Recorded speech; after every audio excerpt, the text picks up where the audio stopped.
Hola, muy buenas tardes. En nombre de Librería Bonilla, queremos darle la bienvenida a esta presentación del libro Transeúnte Solitario de Abraham Chinchillas. Para esta ocasión contaremos con la presencia del autor, Abraham Chinchillas, y de Eduardo Soberanes. Bienvenidos. Gracias. Marcelo. Ahí nos entendemos con la mirada, ¿sí? Ya sabes, vamos a comenzar. Bueno, muy buenas tardes. Bienvenidos a Librería Bonilla, a Manuel, Eroslav, todos los compas, André, por la hospitalidad siempre que nos ofrecen para presentaciones de libros, recitales de poesía, lecturas, ensayo, crónica, todo este mundo literario que pues es importante también, ¿no? Como una vitamina pequeña para la sociedad. Hay siempre quizá develada, intangible, pero presente, ¿no? El día de hoy estamos aquí, como bien nos comenta Manuel, para presentar pues un racimo de islas literarias. Hace rato se me ocurrió decir eso, que estaba aquí en Café Marabunda tomándome un té, que es el transeúnte solitario, la crestomatía periodística de pues el invitado y el autor, Abraham Chinchillas, de quien yo conozco muy poco, digamos, como estas cosas de reseñas, semblanzas y autores originarios de tal lugar y todo este asunto, pero de quien sí conozco bastante el aprecio y el afecto, la comunión que tenemos tanto en el mundo literario como en la simple y llana conversación, ¿no? Usted es un gran conversador, lo he comprobado, y le gusta, sonríe mucho cuando usted conversa, entonces hoy nos lo vamos a pasar muy bien presentando esta edición, que pues es de 2024 también, ¿no? Es un libro muy reciente. Supongo que algo tiene que ver con este asunto de los 5 decenios, de las 5 décadas de vida del autor. Es una edición de Albatros Press. Y bueno, vamos a tener una dinámica, yo creo que más abierta, más como de conversación. Si ahorita, antes de que yo pueda dar un intro, me gustaría también que te presentaras. Pues dirás unas palabras, Abraham. Gracias, Daro. Sí, bueno, Daro dice muy bien, ya nos entendemos con la mirada. Él dice que no me conoce, pero es de mis amigos más cercanos. Por lo menos es de los pocos que va a la biblioteca a charlar conmigo. Vivimos relativamente cerca y hemos tenido tiempo de estar ahí en la biblioteca charlando.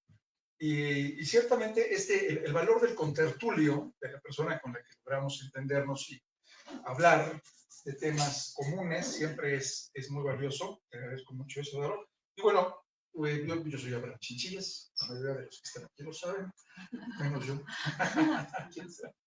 Y me da mucho gusto venir a México, después de todo es mi tierra, a presentar el libro. Esta es la segunda vez que lo presentamos en Ciudad de México, lo presentamos en el centro de la ciudad hace un par de semanas, creo. Y me da mucho gusto venir porque, bueno, además disfruto mucho de la ciudad, porque soy visita. Que si viviera aquí tal vez no lo disfrutara tanto, pero lo disfruto mucho y me gusta mucho esta librería, siempre me ha gustado. Y cuando Daro expresó la posibilidad de que presentáramos aquí el libro, pues es sensacional, porque después de todo este libro, particularmente este libro, creo que todos los libros que se han escrito en el mundo tienen que ver con esto que nos rodea, que es la literatura, los otros libros. Todos los autores nos nutrimos de otros libros, de nuestras lecturas. Siempre digo que es el acto de escribir es un oficio muy extraño porque no se aprende como se aprende en otros oficios. Quien quiere ser zapatero aprende remendando zapatos. Quien quiere ser jardinero aprende haciendo jardines, pero escribir se aprende leyendo, no escribiendo. Es un poco extraño el oficio. Y precisamente lo que alimenta a un autor es una biblioteca, ya sea física como esta en la que estamos, o una biblioteca que se va expurgando a lo largo de la vida y se van adquiriendo los libros que se necesitan para poder escribir. El hecho de ser escritor no es necesariamente un resultado obligado de ser lector, por fortuna, pero vemos unos que tenemos la desfachatez de querer escribir después de que la lectura nos atrapa y cambia nuestra vida. Y en mi caso, así fue desde muy niño. Tuve la fortuna en la vida de tener un padre lector que tenía una gran biblioteca y que eso me permitió a mí abrevar de ese deseo de ser lector, y después fui haciendo mi propia biblioteca y ahora mi hija es la que ve con horror qué va a hacer con tantos libros. Pero vamos a pensar en eso después. Y pues ya les agradezco mucho a todo el equipo de la librería que nos hayan recibido. Llegué corriendo, pero aquí estamos. Y me da mucho gusto que me presente Daro, porque Daro es un personaje particular. El libro habla mucho de la literatura o del desarrollo artístico en Hidalgo, en Pachuca, que es la ciudad donde yo he vivido los últimos 32 años, y que si me descuido yo me voy a quedar para morirme, así que es un lugar que aprecio.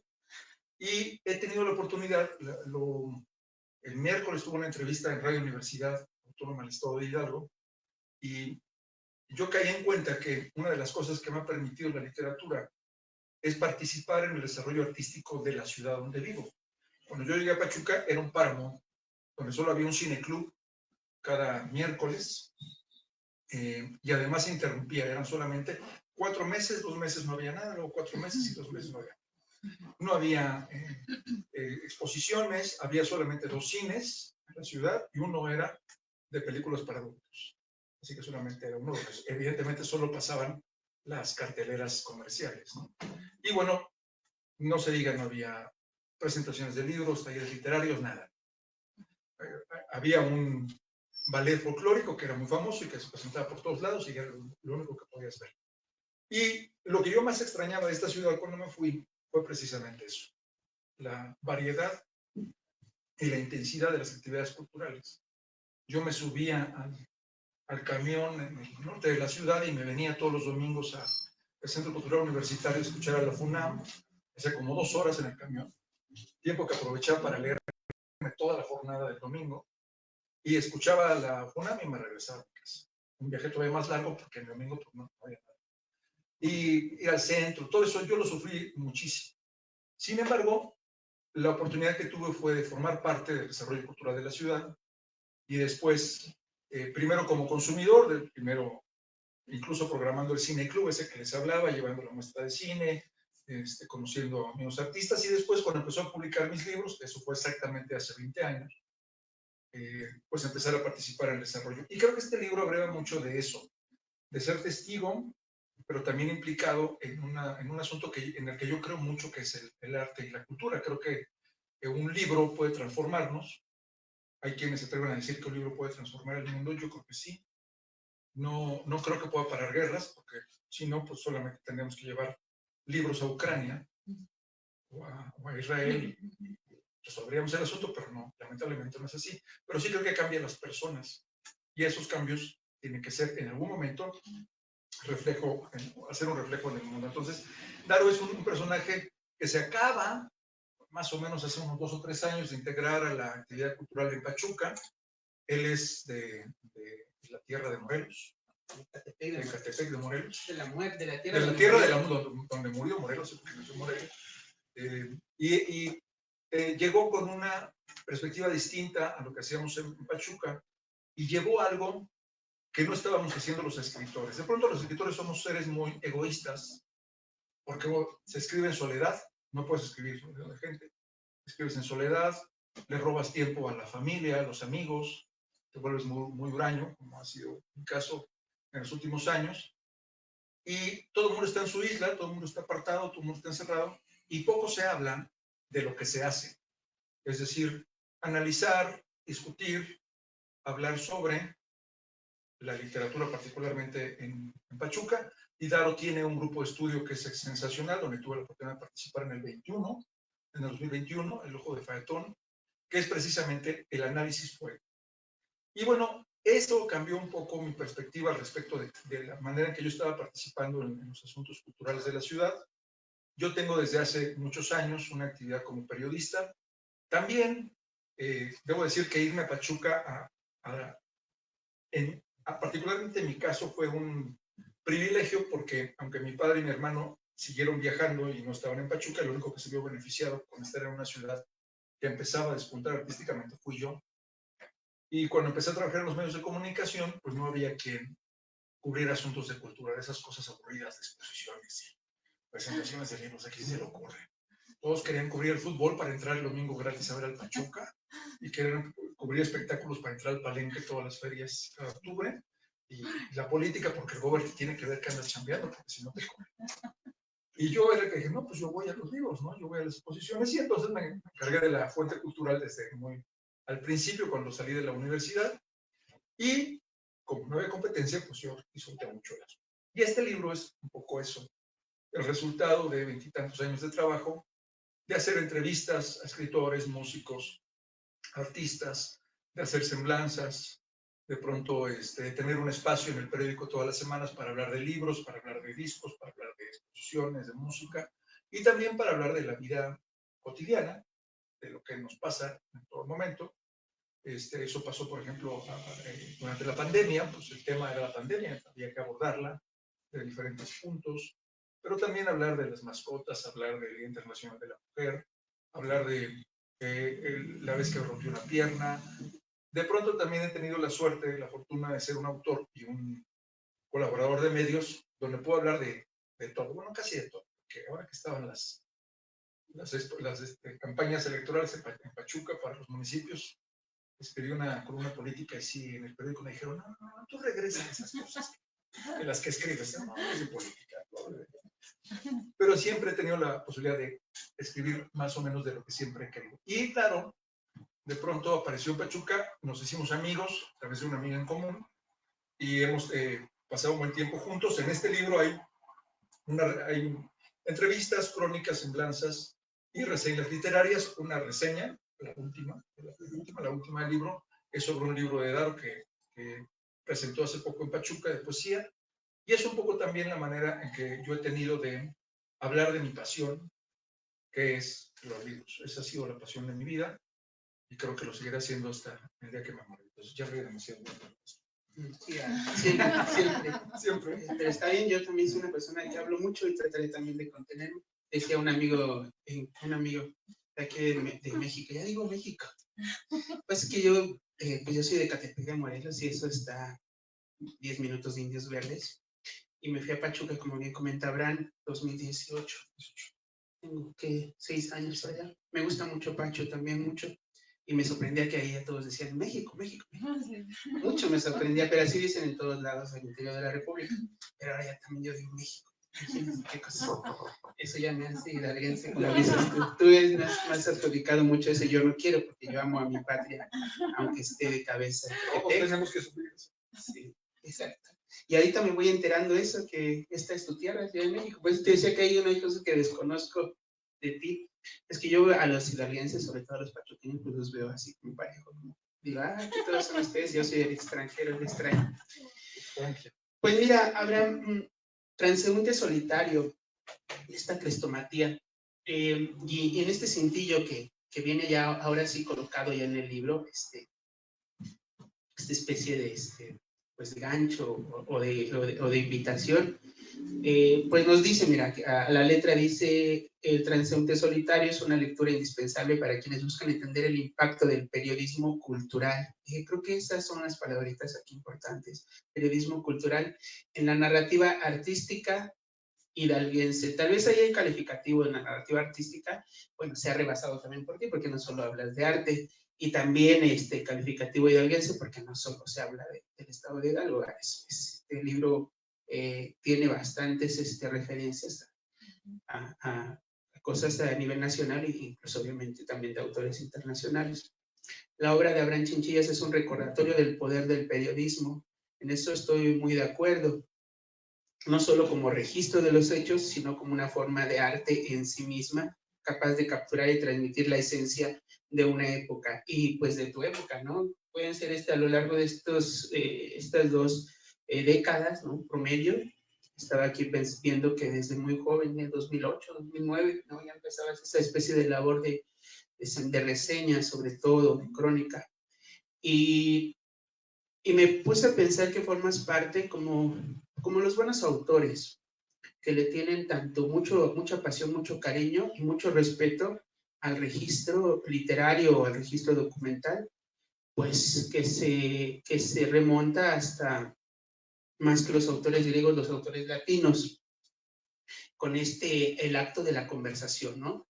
Desde los propios diálogos, inventos de Platón para hablar de él mismo, ¿no? Pero poniéndole voz a los demás, Horacio, el propio Cicerón, Plutarco, todos esos autores que empezaron ya no hacer poemas, digamos, líricos, cánticos medidos nada más, ¿no? No se había inventado la prosa, de cierta manera ellos inventan la prosa en la literatura, porque antes todo podría ser un canto lírico, un canto poético, épico, ¿no? La idea de la Odisea que funda nuestra civilización, sí, 2 poemas fundan Occidente, al que pertenecemos nosotros, pues son esos poemas, ¿no? Entonces, estos autores empiezan a hacer esa especie de sueltalengua, de ser personas de lengua larga para conversar y para educar, didáctica, obviamente practicar la didáctica, el posicionamiento, pero de una forma casi como un divertimento, ¿no? Eso es maravilloso. Será el gigante francés Montaigne, pues quien nos diga, ¿no?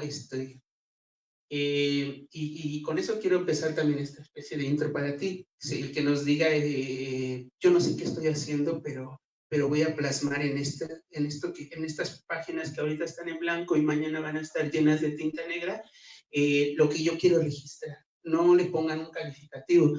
Ya será después la academia la que le llame a eso ensayo. Montaigne funda el ensayo.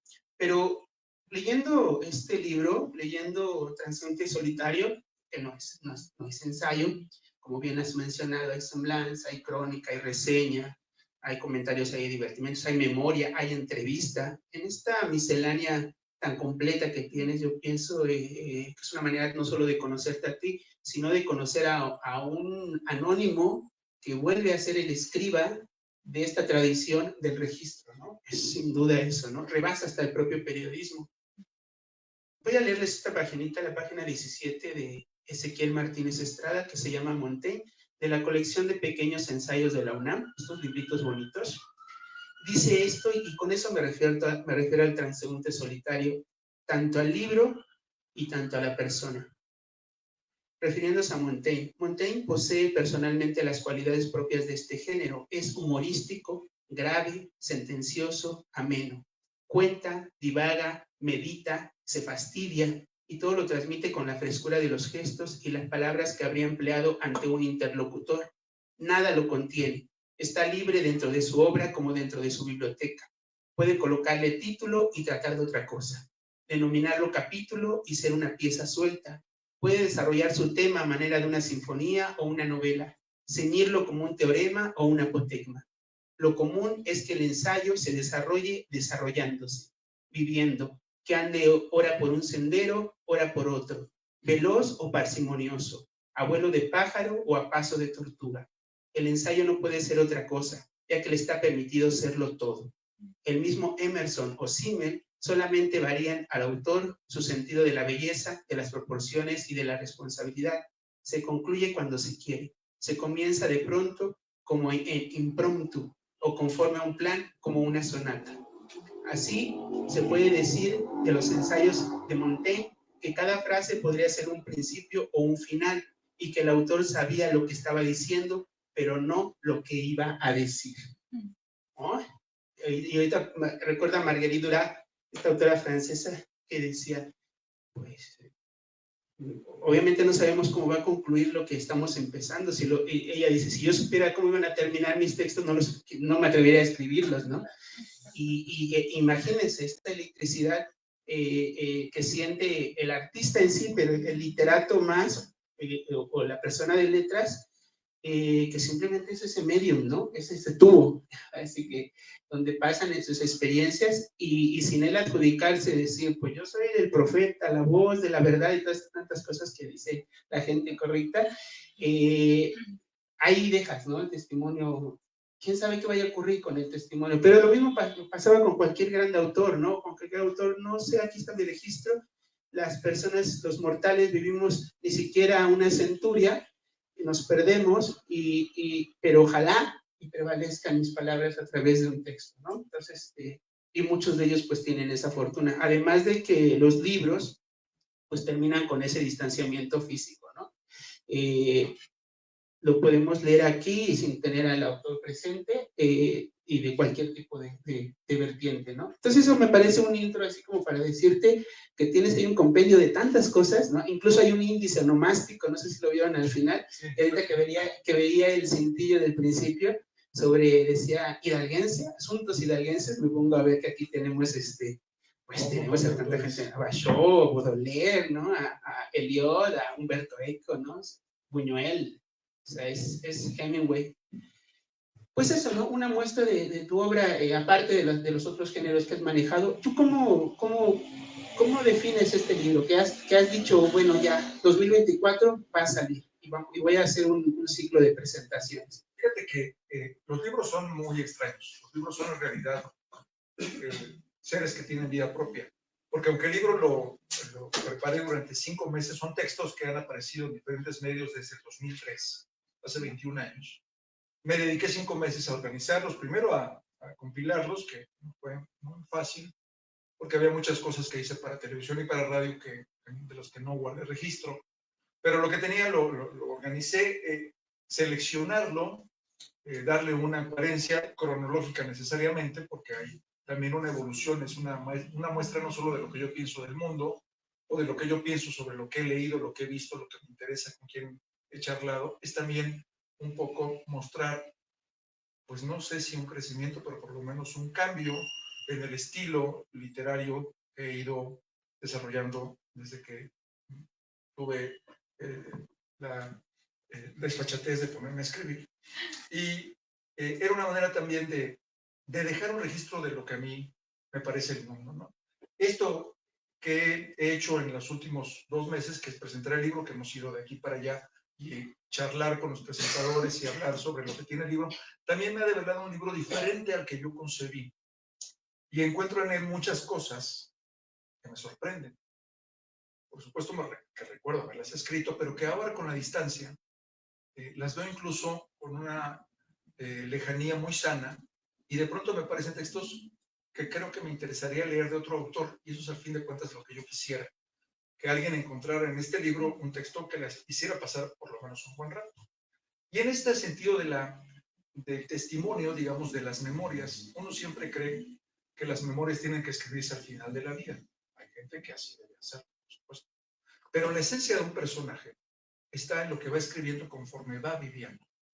Pienso en un autor que compartimos una admiración, Daru y yo, Justo Sierra, que, pues sí, por supuesto, su obra, sus cartas, son una muestra de lo que él era como hombre y como autor, eran sus memorias. Y ahora que hemos perdido casi definitivamente el arte de intercambiar cartas, porque ahora nos mandamos mensajes de WhatsApp muy simples y sencillos de ¿qué pedo? Y con mucha falta de ortografía y sin signos de puntuación, pues no vamos a tener un recaudo de cartas que intercambiemos con alguien. Entonces, los textos que yo escribía en esta columna que les decía, que cada semana sale en el periódico y que yo tenía la oportunidad de hablar de lo que fuera, pues también hablaba de cosas que me ocurrían. Y entonces, quiero leerles un texto que escribí a raíz de que me rompí una pierna en noviembre del 20. El 24 de noviembre del 20 me rompí esa pierna, el día de cumpleaños de mi hermano Carlos. Y se llama Mi pie izquierdo. Les voy a leer una parte porque me parece que habla un poco de esto que dice, daros un poco, dejar mi testimonio de lo que yo he vivido en un libro, porque alguien se lo encontrará y que será de alguna utilidad. En un viaje en ferrocarril que compartía en García Márquez, le escuchó decir a Carlos Fuentes mientras este se miraba una mañana al espejo: coño, lo que me jode a mí de los trenes es lo viejo que amanece uno. Eso mismo ocurre durante la convalecencia, la cual es un largo y lento tren que parsimoniosamente y maquiavélicamente lo envejece a uno todos los días. Me miro al espejo después de cruzar heroicamente la distancia entre la cama y el lavabo. No son muchos pasos, pero lograr el equilibrio exacto sobre las muletas resulta ser un malabar excesivo para un neófito como yo. Bueno, habrá que decir que no soy primerizo en el arte de columpiar mi humanidad sobre los pilares de aluminio, pero la última vez que tuve que recurrir a ellas ocurrió hace ya casi 15 años. En fin, que logro bambolearme torpemente, amortiguando mi trastabille con las paredes y golpeando el quicio de la puerta al entrar al baño. Le sostengo la mirada a un yo avejentado en demasiado durante la última semana. Un poco más, 10 días, los cuales he pasado postrado por un tobillo fracturado y el quinto metatarso partido en 3. Todo en el pie izquierdo. La causa, un paso en falso al bajar la escalera con prisa. Brinqué el último peldaño, el piso me esperaba con malicia. Mi mal paso, dicen mis amigos cercanos. Un acting, dice quien me lleva al hospital sorteando con habilidad el ya denso tráfico pachuqueño. Eran mis maneras también un poco de hablar de lo que me estaba pasando yo, me acordaba de un dicho, y mis amigos psicólogos se burlan de él, porque lo que les digo es que los escritores somos inmunes al psicoanálisis.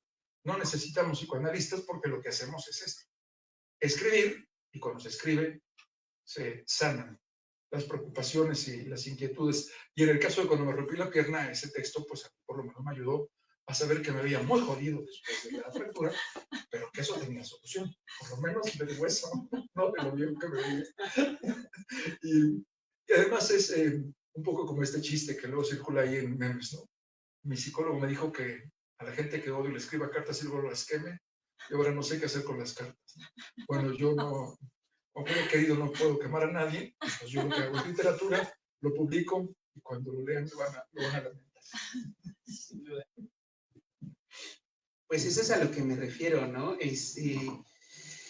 La fortuna que tienen algunas personas, dos que están de este lado de la mesa tienen esa fortuna, pues de hacer lo que les gusta. Escribir o hacer actividades culturales. Esa es una pregunta que te voy a hacer más adelante también. ¿Cómo has resuelto este asunto material de la vida familiar, social, mundano, que es comer diario, con este asunto de hacer lo que nos gusta, ¿no? Exacto, para las rentas. Porque sin caer, obviamente, y yo creo que ya tu recorrido lo sabe, sin caer en clichés, así como que sale del arte. Ajá, o el arte, o a ver que voy a comer plantitas o hierbitas en el cerro, y esas cosas que dicen los adolescentes. Ajá, y que muchos tienen razón, pero bueno, no nos toca a nosotros ni ser adolescentes, ni tampoco pensar que eso hacemos hoy literalmente. Pero es una pregunta que te daré un poquito más adelante, porque me parece también muy sensata en tu caso, porque es eso, has trabajado, le ponemos la etiqueta de periodismo cultural, pero sí, a final de cuentas son los plácemes, ¿no? De cada uno, ¿no? Podemos ponerle el nombre que sea. Abraham, tú me contaste, la primera parte que viene de tu libro, la primera historia, es sobre el nieto del gran poeta Efrén Rebolledo. Algo que no sabía y que yo me enteré, pues, tomando un café contigo en tu casa, en un café, no recuerdo, fue cuando me comentaste, yo me sorprendí bastante, historia, ¿no? Sí. De esta persona, pues de estas tierras escandinavas, ¿no? Eso, una pregunta, ¿cómo te enteré? Bueno, seguramente cuando llegó él aquí a México, sí, ¿no? Pasó. ¿Por qué me parece importante? No solo que la has colocado al principio como primera historia, se llama, la poesía es una isla con muchos puentes. Torgeir Rebolledo Pedersen, ¿no? Quien no lo sabe, Efrén Rebolledo no solo es un autor local hidalguense, de Actopan, me parece, ¿no? Un poeta de principios del siglo, bueno, finales del 19 y principios del 20, de la época porfiriana.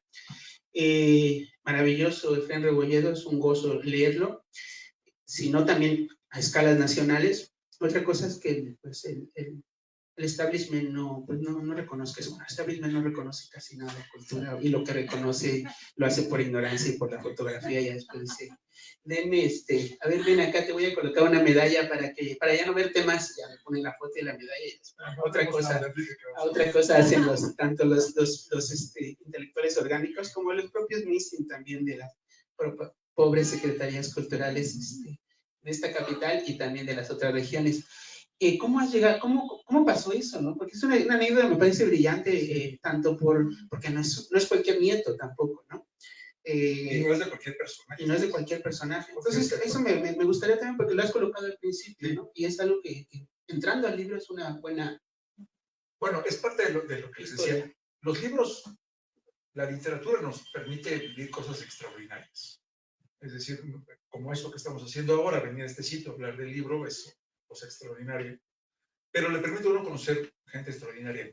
Efrén Rebolledo es un poeta que nació en Actopan, pero que es uno de los poetas más importantes del siglo XX mexicano. La corriente se llama romanticismo. No, sí. Y él era un autor muy sui generis porque era un hombre muy bajito, moreno, de origen ñañú, con sin ser peyorativo, por supuesto, porque yo tengo sangre indígena, por eso me veo de 35 años, tengo 5, pero se veía indígena. Y entonces él, pues, como hacemos todos los que somos feos, tenemos que aprender a escribir poesía, si no, seguiríamos vírgenes. Y entonces, eso hacía él. Escribió poesía, tiene una poesía extraordinaria, maravillosa, de tintes eróticos que para ese momento, estamos hablando de principios del siglo XX, finales del XIX, principios del XX, pues era ciertamente escandaloso, ¿no? Pero además de una finura preciosa. Él logra ser miembro del cuerpo diplomático del Servicio Exterior Mexicano, y entre los lugares donde estuvo en la Embajada de Japón como agregado cultural, después en Guatemala. En Japón escribe un libro fantástico, muy erótico, tiene un poema que se llama El beso de Safo, que es verdaderamente para sonrojar a cualquiera, y lo publica en Guatemala. Ese libro llega a México, él empieza a cobrar fama como escritor, y lo mandan a la Embajada de Noruega, Embajada de México en Noruega como agregado cultural. Ahí conoce a una noruega como de un 80, que le sacaba fácilmente unos 35, 40 centímetros, y la enamora. La corteja y la embaraza, y se casa con ella, por supuesto. Y tiene con esta mujer, a que me acaba de ir el nombre, ahorita me acuerdo, 3 hijos, que por supuesto eran una mezcla muy interesante. Imagínense una güerota de 1,80 de ojo azul, con mi Fran Rebolledo así chaparrito, todo pretito como yo. Pues, la combinación estuvo interesante, ¿no? Tienen 3 hijos, que son Thor, Gloria, la del medio, y Efren Chico. Los tienen en Noruega, en Oslo, y en ese momento lo nombran agregado cultural de la Embajada de México en Madrid, y viajan a Madrid. Por supuesto, el único que hablaba en español de esa cuarteta era Efren Rebolledo. Llega a Madrid, se enferma, y a la semana se muere. Así, se muere. La mujer de Rebolledo no tiene ningún vínculo con México y vuelve a Noruega. Ahí ella trabaja como traductora en la Embajada de México en Noruega, y los hijos crecen ahí. Thor, el mayor de ellos, muere en un accidente automovilista, que se vuelve eso después un accidente que se repite en la familia, muy triste, después lo supe. Pero Gloria tiene un hijo, y Efren Chico tiene una hija. Estos nietos de Efren Rebolledo, sin tener ningún sentido artístico, porque el abuelo pues había muerto muy joven, se convierten en artistas. Torgeir se convierte en escritor, en poeta, porque le daba curiosidad que en los libreros de su casa había unos libros que tenían el nombre de la madre. Y Anita, que es la hija de Efren, se vuelve pintora. Ella es directora del Museo Nacional de Arte en Oslo, y Torgeir es considerado poeta nacional de Noruega. Eso lo supe porque había otro poeta, pensé, de mi generación, que sería unos 2 años mayor que yo, Ramsés Salanueva, que precisamente siguiendo la pista de Efren Rebolledo descubre a esta familia y los trae a México. Y como la mayoría de mis compañeros poetas no hablaba inglés, pues me hablaron, porque los noruegos apenas hablaban inglés, no hablan nada de español, y pues había que comunicarse con ellos. Entonces ahí voy yo a Topan, en un festival que se hacía ya en el 2002, con el nombre de Efren Rebolledo, y ahí conozco a Torgeir Rebolledo. Es un tipo interesantísimo. Él es de formación arquitecto, pero se convirtió en poeta, también ha hecho cosas para teatro. Ahora, bueno, a lo largo de los años ha consolidado una carrera importante como escritor en Noruega, pero ellos estaban muy emocionados de conocer la tierra del abuelo, de tener un vínculo. Hay un libro de Torgeir, creo que del 2010, que en la portada viene un altar de muertos dedicado a su abuelo, Efren Rebolledo. Viene la foto y lo puso en la portada de un libro de poemas, que hay que decir que la obra de Torgeir no está conocida en español. Es una de las cosas que acabo de escribirle una carta. Quisiera que hiciéramos un libro suyo en español para el 2025. Y bueno, esos poemas son de esa experiencia. Yo tuve la oportunidad de estar ahí, como era el único que hablaba inglés del grupo. O sea, nos pasamos padrísimo. Con decirles que estábamos en una mesa en ese festival. Estaba Torgeir, Anita, estaba Ramsés Salanueva, se organizaba, estaba yo, estaban otras personas, y en una mesa de este lado, al fondo del restaurante ahí en Actopan, que es un pueblito polvoso, olvidado de la mano de Dios, cuyo único atractivo es un gran ex convento que tiene, que es precioso, del siglo XVIII. Y estaba ahí en una mesa rumiando su mala suerte, Carlos Monsiváis, y nadie lo entendía.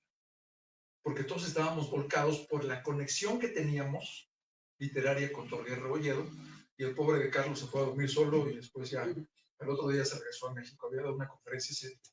Y bueno, descubrimos, él y yo particularmente, una serie de conexiones, hablando en inglés, dice, oye, es que yo tengo un poeta que me gusta mucho, pero no me acuerdo cómo se llama, y tiene un poema que me encanta, todo esto en inglés, por supuesto. Y comencé a parafrasearle el poema. Es un poema que habla sobre un padre que es minero y que saca la pala y empieza a cavar. Y el hijo, que quiere ser poeta, termina diciendo, voy a hacer lo mismo que mi padre, voy a sacar la pluma y voy a empezar a cavar. Y se acordó, es un poema de Seamus Heaney, un poeta irlandés extraordinario. Y entonces, cuando yo le decía el poema, parafraseamos en inglés, por supuesto no me recordaba ni siquiera en español, él se acordó que le decimos Heaney, y entonces hicimos una conexión espacial, él y yo, y la parte que grabé de la conversación de esa noche resultó en esta entrevista. Está al principio del texto, porque es un trabajo que se ganó en el 2003 el Premio Estatal de Periodismo Unidad a Mejor Entrevista Cultural. Y quise ponerlo primero porque es el texto más viejo de la selección, pero es, digamos, el texto que abre para mí la posibilidad de, a través de este periodismo narrativo, de este periodismo literario, si cabe el término, poder expresar pues no solo lo que me interesaba como lector, como consumidor de libros, como consumidor de cultura, sino lo que yo quería transmitirle a la gente que leyera en el periódico o en la tele o en el radio este tipo de información, ¿no? De pronto había... Ahí, por ejemplo, me tocó a mí avisar, escribir la nota fúnebre cuando Efrén Chico, el hijo de Efrén Rebolledo, murió en Oslo, creo que en el 2009. Por supuesto, no está aquí, es decir, cuando hice la recopilación, pues hay un montón de trabajos que tienen una caducidad, como este, avisar de la muerte de alguien, y yo solamente escribí eso, se me informa que me mandaron un correo electrónico, yo lo hice la nota, pero es una nota periodística que tiene una temporalidad, una caducidad, pero hay textos que precisamente pueden trascender el tiempo y volverse interesantes, y un sesgo de información, un rasgo de información que puede quedar para las siguientes generaciones. Esto, por ejemplo, de que Daro descubra a Torguer en esta entrevista, pues seguramente que le pasará a otras personas, y a lo mejor, si logramos publicar un libro de Torguer en español, pues lo conoceremos más, y si no, pues alguien, a lo mejor, se encuentre sus textos cuando Torguer muera, y hay una conexión con México, y entonces a través de este tipo de información, este tipo de libro, pues pueda hacer una conexión y hacer una investigación, por ejemplo. Eso es también un plus, yo nunca lo había medido, no había logrado medir eso hasta ahora. Y es este continuum, esta continuidad que volvemos a hablar de, quizá nosotros que estamos en un escenario, en un pedestal, y que nos gusta hablar y escribir, lo remarcamos, lo acabas de remarcar, ¿no? Quizá Daro, que se acaba de entrar, vaya a pasar, y todo este continuo, este vínculo, sucede también en cualquier nivel de la sociedad. Cuando alguien decimos, mira, escuchó el canto de las sirenas, ¿no? Es decir, que se quedó prendado, quedó interesado, o simplemente que escuchemos la propia sirena de una ambulancia o de una patrulla. Pues nadie está pensando que esto viene de un poema de hace 28 siglos, ¿no? Escrito y quién sabe si se ha comprobado, ¿no? Por Odiseo, y que habla de ellas, ¿no? Y que habla del propio Odiseo, también llamado, ¿cómo le llaman a Odiseo? ¿Cuál es otro nombre de Odiseo? Ulises, sí, porque la Odisea, Odiseos, a Ulises, como sabe que no debe escuchar el canto de las sirenas, es mentira, es una ilusión, realmente son una especie de águilas, de arpías, las primeras sirenas, no las sirenas de la edad del medievo, que ya son mitad mujer y mitad pez, no, las originales, pues son nada más una fantasía que te va a devorar hasta los huesos, bueno, dejarte nada más sin huesos. Se ata al mástil del barco, se pone cera en los ojos. No, creo que no, por eso se ata, para no ponerse cera, ¿no? Él puede escuchar. No va. Exacto, que no puede, porque está atado, amarrado. Pero todo eso termina en que escuchamos la sirena de una ambulancia, el aullido, el lamento, ¿no? Entonces, todas esas metáforas que todos vemos socialmente, pues nosotros estamos aquí un par de horas para comentarlas y decirles el valor, lo padre, lo cívico, lo racional. La literatura es racional, no es una barbarie. Y tampoco debe ser un desbordamiento de las pasiones, y tampoco debe ser un asunto de pelea personal, sino de debate de ideas, ¿no? O de respeto a mis adversarios o al otro, ¿no? Porque al final de cuentas estamos utilizando el logos de la palabra, si no utilizamos las espadas o los golpes, ¿no? Los guantes o el asesinato. Pero el estar en este entorno nos da eso. Y ese continuo, lo que comenta él me parece maravilloso cuando le pregunta sobre qué es, ¿no? ¿Qué es un poema? Esta es una respuesta muy padre. Voy a leer nada más esas 4 o 5 líneas que comenta el autor, ¿no? Tolkien. Mencionas, ¿qué es un poema? ¿Cómo podrías describirlo? Dice el periodista Abraham. Es muy difícil. Sí, la verdad, sí. Cuando nos pregunta qué es poesía, ya se acabó todo. No sabemos qué es poesía. Solo pasa. Tal vez tenga razón Gustavo Adolfo Bécquer, ¿no? ¿Qué es poesía? Me dices mientras clavas tus pupilas en mis pupilas, poesía eres tú, ¿no? Que quizá tenga razón. Yo digo que no, que esa frase le ha hecho mucho daño a la literatura, porque así como, pues, poesía eres tú. No, que créanme que la poesía es más que una mujer hermosa o una mujer inteligente o un hombre hermoso o un hombre inteligente. Pero bueno, y contesta, ¿no? Es muy difícil, pero trataré de hacerlo con la frase de un amigo. Volvemos al punto, ¿no? ¿Quién es ese amigo? ¿Quién sabe, no? De un amigo, y cita, ¿no? Él dice que el poema es la línea más corta entre 2 puntos, pero no es una recta. Esa es una respuesta, me parece maravillosa, y estoy de acuerdo, ¿no? Es la línea más cerca entre 2 puntos. Ahí entra Abraham y le dice, los matemáticos dicen que la línea más cercana entre 2 puntos es una curva, no una recta. Y es cierto, eso es verdad, el recto no hay nada, ¿no? Realmente, ¿no? En este asunto de las propias gravedades o las composiciones del universo. Pero digamos que es eso. Y preguntas, entonces, ¿la poesía es una línea que avanza, que crece al ser una línea? Que crece, dice el poeta. El poema debe crecer, pero no ser adulto.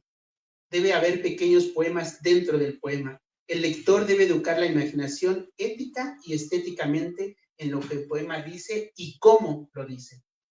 Continente, contenido, forma y fondo, ese es el asunto del arte. Entonces, con esta brevedad, yo por eso estoy encantado y fascinado con la poesía, es mi vida la poesía, porque se me hace el camino más corto para todo. El poeta te dice en una estrofa, en 4 versos, lo que el filósofo te dice en un compendio así, engorroso, o el científico, o el político, ya quisiera el político llegar a esos grados, ¿no? del poeta.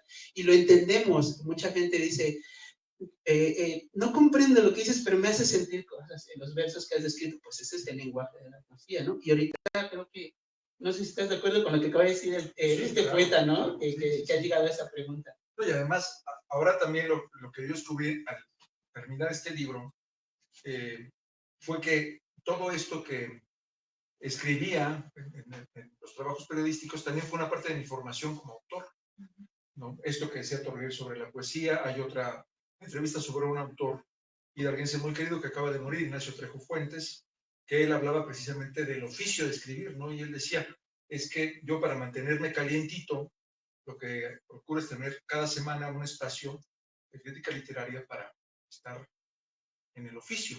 Y al fin de cuentas fue lo que yo terminé haciendo, tener un espacio todas las semanas para mantenerme, porque aunque no salía nada, y pasamos 3 años sin escribir un poema, ni escribir un cuento, ni nada, lo que me ha mantenido activo es la columna, ¿no? Es el ejercicio periodístico, porque hay un límite, porque hay que entregar los jueves. Durante mucho tiempo también escribí para El Sol Hidalgo, en Pachuca, los domingos una columna filatélica, yo soy filatélico, y salía los domingos, y yo tenía que entregar los sábados a las 12 del día. Y recuerdo innumerables veces tener a mis hijos sentados enfrente de la mesa, y yo con la computadora, y estaban esperando que terminara la columna para irnos a jugar.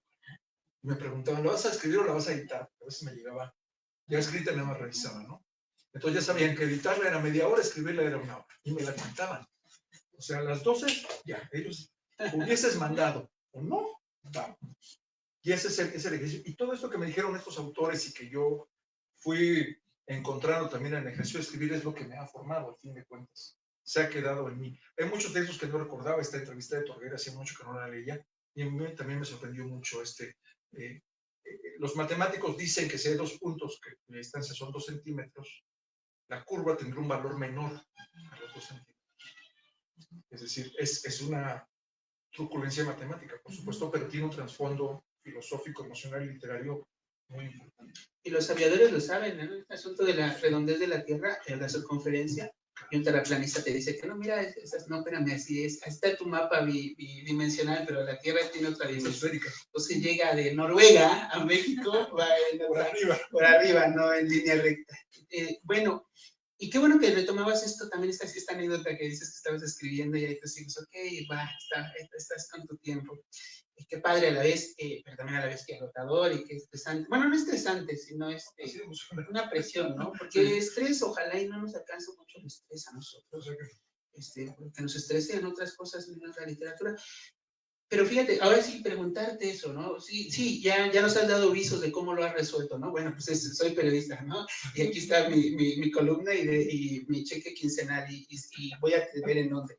Porque eso me parece muy bien, yo creo que es muy adecuado también, ojalá y vuelva al punto de que el Estado, más que la sociedad, tanto el Estado o las instituciones privadas reconozcan que también esta es una labor intelectual. Decía el poeta Rimbaud, lo mismo vale la pluma que escribe como laquear a la tierra, ¿no? Y yo estoy completamente de acuerdo, ¿no? Yo siempre digo que hacer un poema, hacer una estrofa de 2, es igual de complicado y de laborioso que hacer un rascacielos o una presa hidráulica.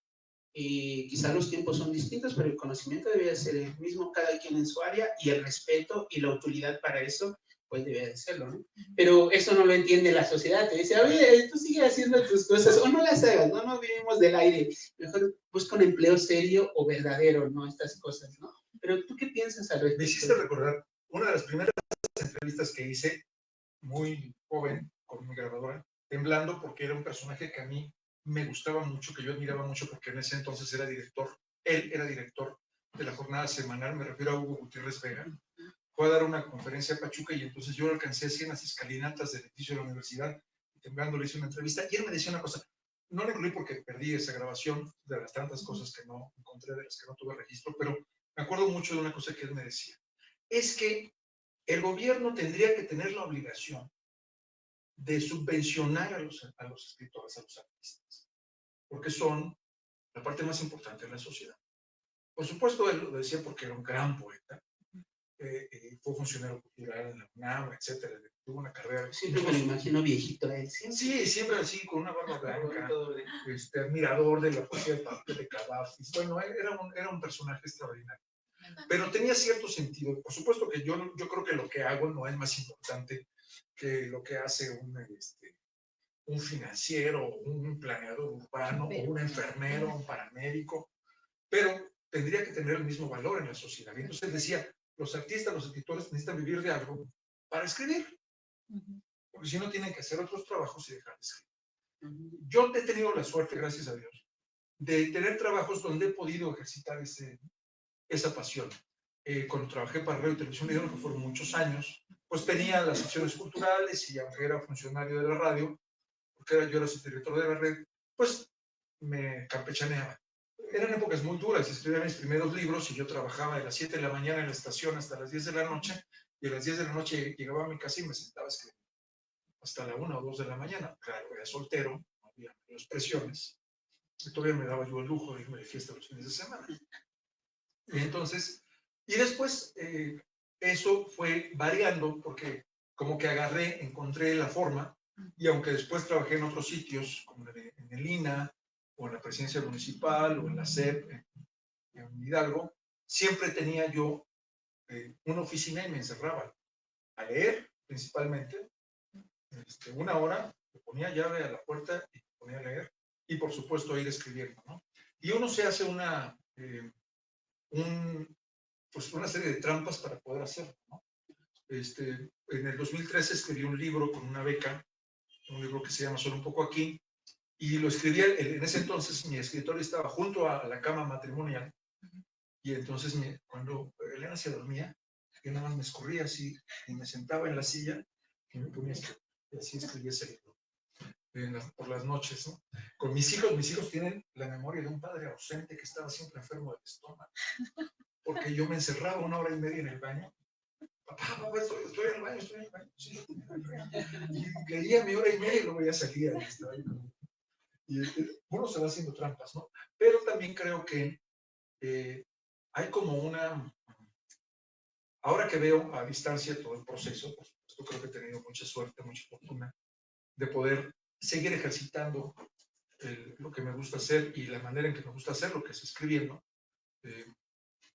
pero que de pronto me hubiese gustado haber dedicado más tiempo completo a escribir, que es ahora lo que hago más o menos. Desde hace unos 3 años, desde el 21, le he dado prioridad a mis tiempos de escribir que lo demás, ¿no?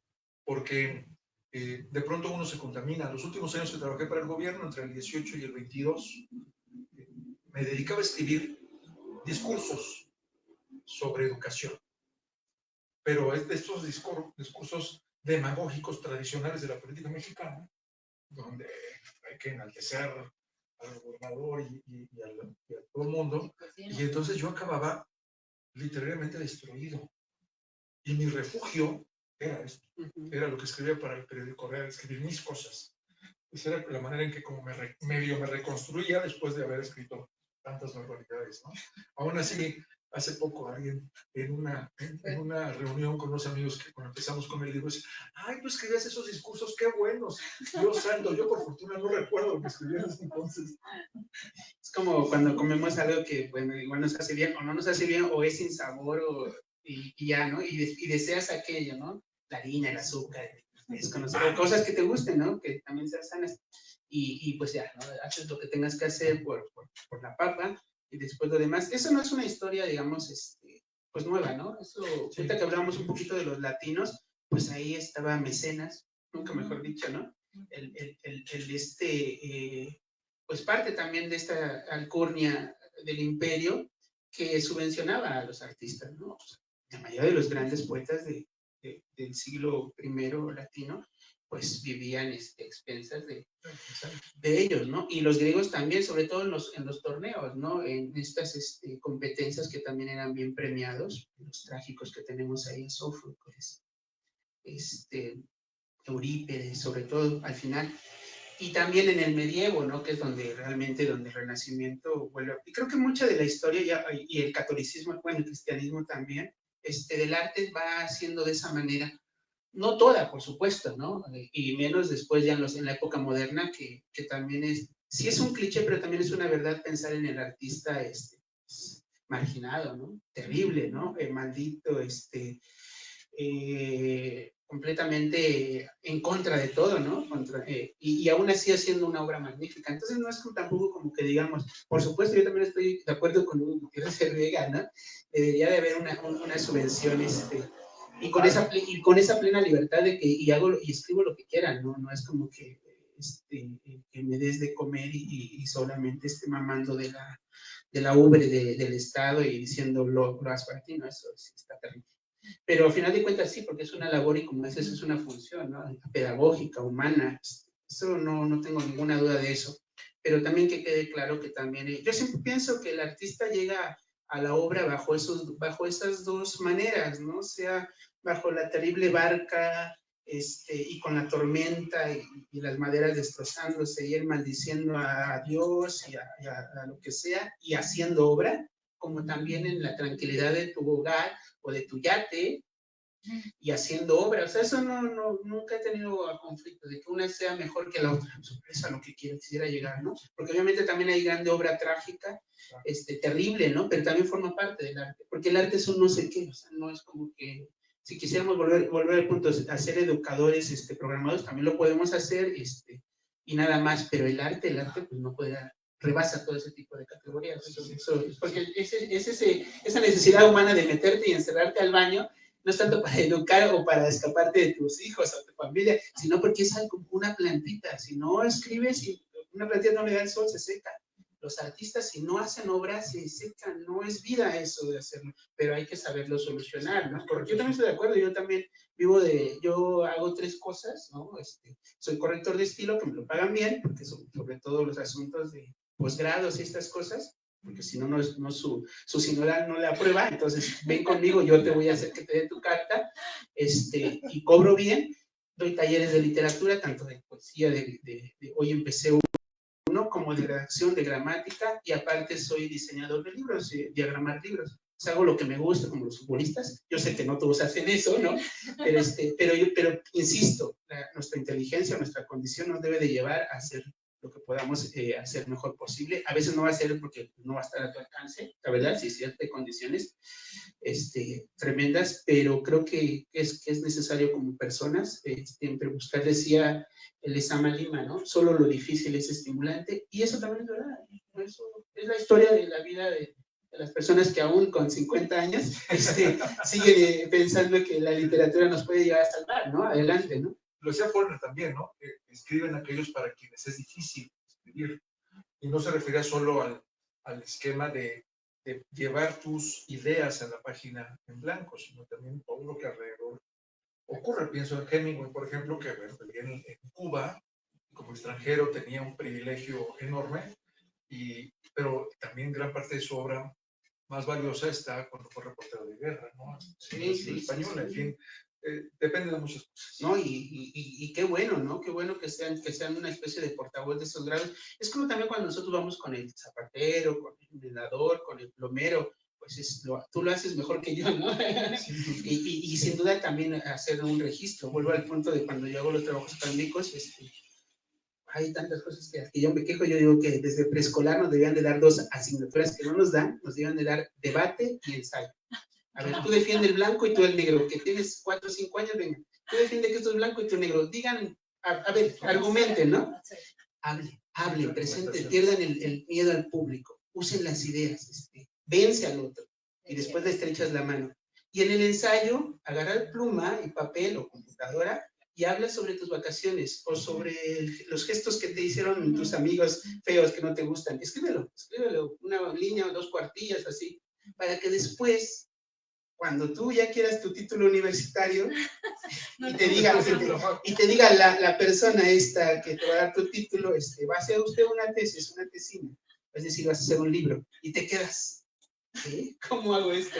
Tienes el conocimiento médico, pedagógico, de cualquier asignatura, pero no lo sabes plasmar, no sabes dejar las ideas enmarcadas. Entonces, imagínense, ¿no? Y bueno, gracias a eso yo tengo trabajo también, ¿no? Sin duda, pero me refiero a que esas son cosas que volvemos al punto, ¿no? Que por eso son tan necesarios las personas que hacen estas actividades culturales de la palabra. Y ligando a eso, creo que todavía tenemos buen tiempo. No sé, Manuel, ¿a qué horas vamos a concluir?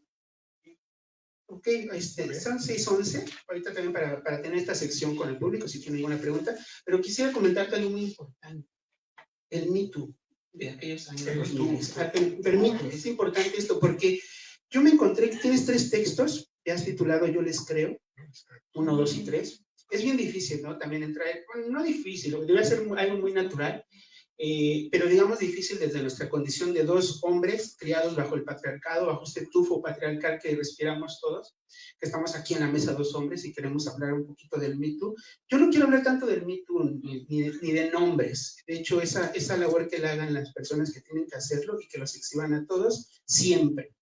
Pero lo que quiero hablar no velo, fíjate, no es la palabra, pero de cierta forma es esa forma, es esta condición literaria que tú le diste a estos textos, que me pareció muy brillante, muy adecuada, muy precisa, porque quizá nosotros y las otras personas, los amigos, los hombres o las propias mujeres en primera persona que han vivido cantidad de veces este tipo de acoso y de situación, pues no lo pueden expresar, o de la única manera es con la rabia o con la denuncia directa, ¿no?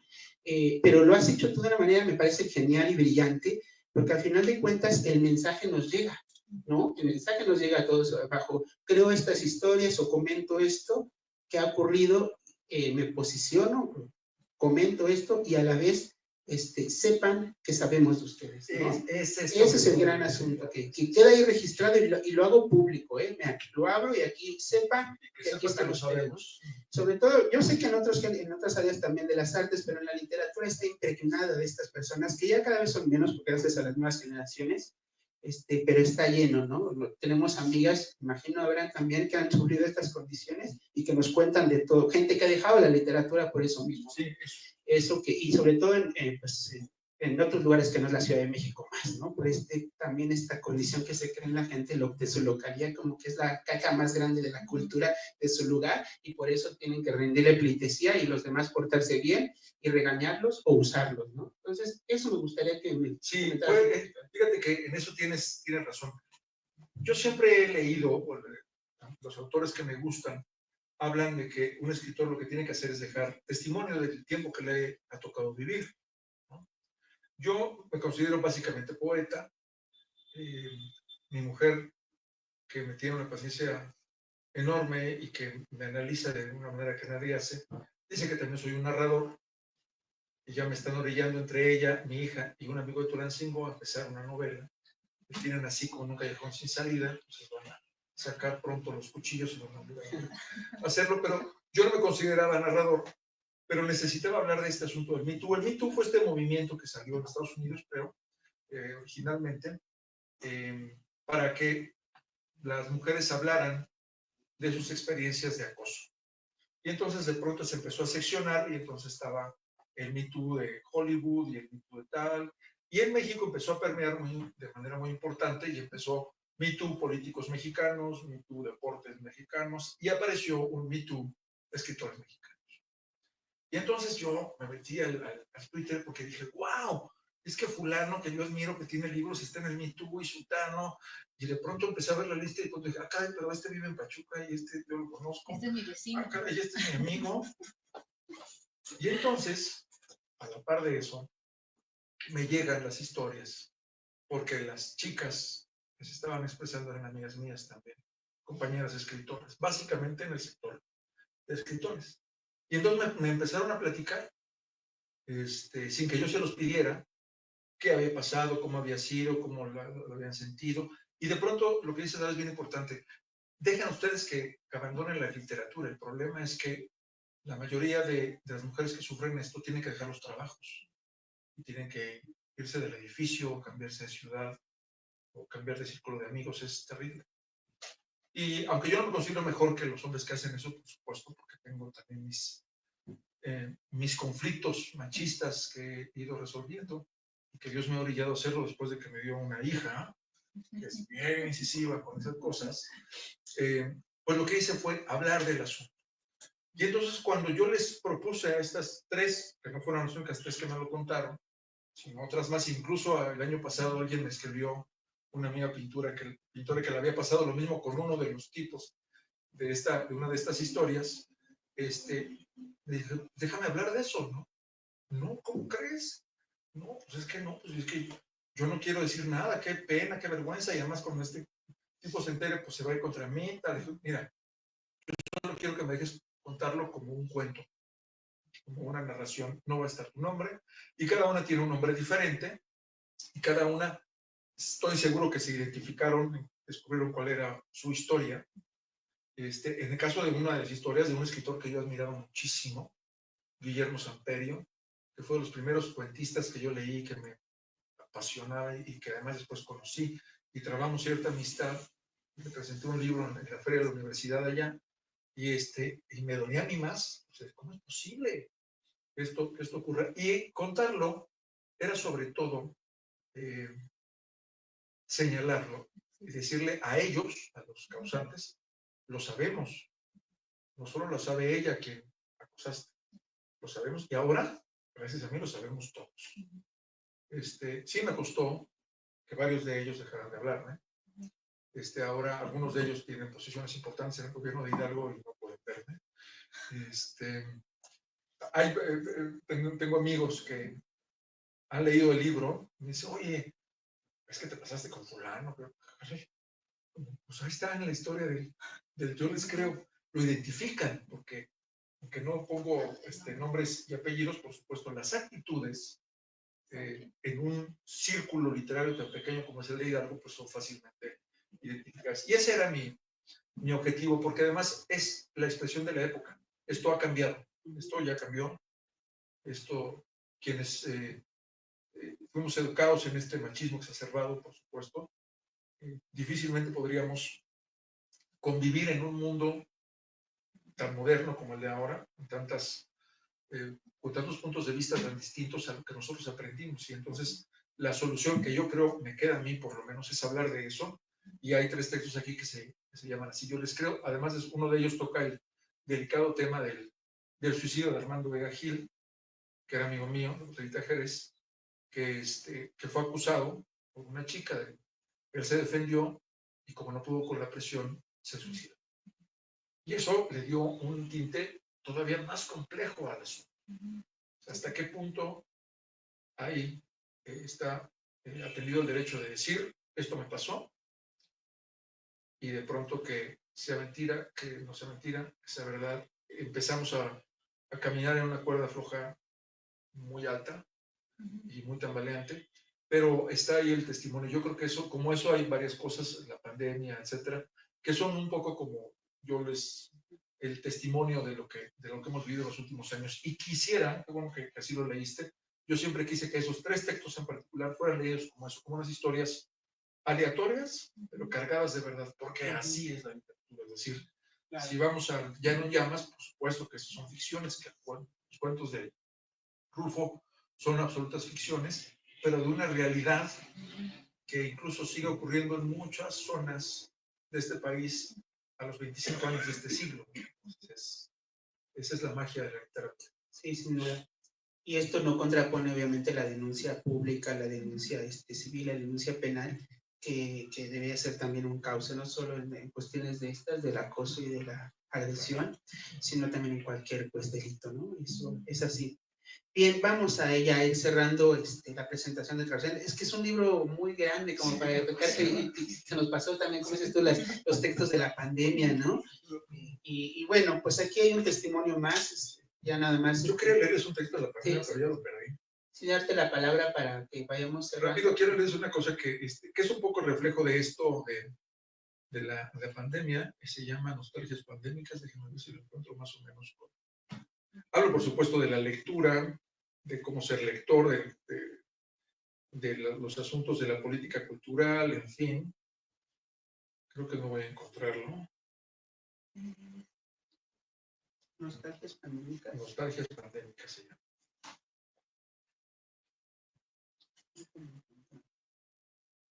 Para eso puse un índice, ¿verdad? Sí, pero en el índice, pero también en el propio índice seccionaste las cosas. Aquí está, 229, en la página 229. Dice así: apenas hace un par de días, mi querido y admirado Rafael Pérez Gay reflexionaba sobre la nostalgia de ir a nadar, la cual le ha provocado el encierro y la posibilidad nula de regresar al agua para el fortalecimiento físico y la recreación espiritual. Flotar como en una enorme pileta amniótica como recuerdo vívido del ya lejano vientre materno. Recogiendo esa hebra sobre lo que extrañamos en el encierro pandémico, me rodean un par de nostalgias propias, granjeadas en estos tiempos en que me quedo en casa, más por preferencia que por obligación, y que salir me provoca un certero temor que no había experimentado antes en mi vida. Yo extraño correr y rodar. Mi hija dice que cuando menciono la palabra rodar, se imagina que caigo hecho cochinilla por las escaleras, aunque sabe perfectamente que me refiero a montar la bicicleta. Los gringos dicen cycling, la traducción más adecuada sería bicicletear, aunque lo más común en español mexicano sea pedalear. Extraño, pues, pedalear.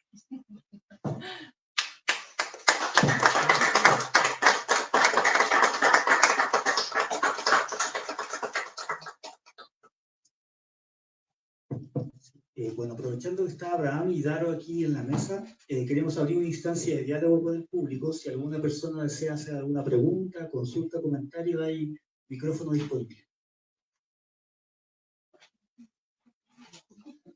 Un reclamo, ¿eh? Sí, un reclamo. Dijeron que eran 15 minutos. Fue hora y media. Pues yo quiero agradecer a la librería Bonilla, a todo el equipo, de verdad, muchachos, muchas gracias por la recepción. El lugar es precioso. Les digo que me ha gustado siempre esta librería y tener la oportunidad de venir a hablar del libro acá es sensacional. A Daro, como siempre que nos encontramos, presentamos juntos un libro del Ojo de Featón, de este grupo que él tiene en la Feria del Libro de Pachuca, sobre la crítica, y retomábamos en ese entonces, en esa charla, que la crítica, la manera tradicional de entender la crítica es separar el gordo Lo grueso de lo delgado. Lo grueso de lo Eso delgado. significa la palabra crítica. Crítica. Y en realidad este es un libro de crítica en ese sentido, de separar lo que me ha interesado, lo que me ha preocupado y lo que no. Traté de sacar todos los, no creo que sí lo logré, sacar todos los textos que hablaban mal de gente, excepto de los del Me Too. Pero es sobre todo un libro para compartir mi pasión por la literatura, así que te agradezco que me hayas presentado y gracias que vinieron. Para mí es muy especial esta presentación de hoy por quienes están aquí y pues seguiremos rodando con este libro. Creo que hasta diciembre, creo que no, hasta el 28 de noviembre, porque mi mujer quiere que ya le ponga una fecha. Creo que va a ser hasta el 15 de diciembre. Pero bueno, vamos a ver. Sí, ya después todos nos vamos después del 15 de diciembre. Muchas gracias. Bueno, muchas gracias a todos. Manuel, si quieres cerrar. Bueno, queremos agradecer a Abraham Chinchillas y a Eduardo Soberanes por esta presentación de Transeúnte Solitario. También aquí al público presente, hay ejemplares del libro sobre el mesón. Buenas tardes. Gracias. Gracias.